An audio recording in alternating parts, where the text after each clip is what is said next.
The Dell XPS 13 is an ultra-portable laptop that comes in a nifty 2-in-1 convertible version that lets you flip your laptop over and use it as an easel, a tent, or even completely flat as a tablet. We like the clamshell version of the XPS 13 a lot. It's very thin, it's very light, and it looks great.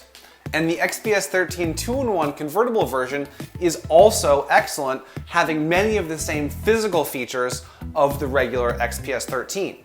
The version of the XPS 13 2-in-1 that we're reviewing comes with this very dark black finish on the keyboard and a silver color on the exterior.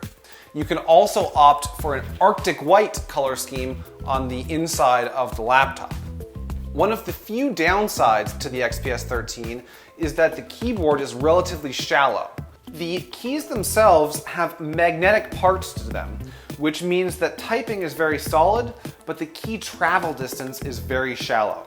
Dell has updated the latest XPS 13 to include Intel's Tiger Lake CPU, which also gives it this nifty Evo branding here on the lower edge of the laptop, which signifies that the machine is powerful, thin, light, and can last a long time on the battery.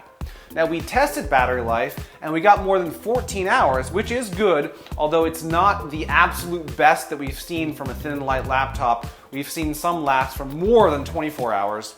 So the XPS 13's battery life is very good, but not astounding. With the Core i7 Tiger Lake CPU in the XPS 13 2-in-1, there is some very speedy computing performance, whether you're playing some light games or doing some light, maybe processor-intensive workflows like multimedia editing. The XPS 13 will serve as a capable platform for those types of tasks. And obviously, if you're just checking your email or browsing the internet, the XPS 13 provides more than adequate performance. Overall, the XPS 13 2-in-1 is our new favorite convertible laptop with a 13-inch screen. It costs $1,500 in the configuration we're reviewing here, which is a bit expensive, but it's a pretty good deal for what you get.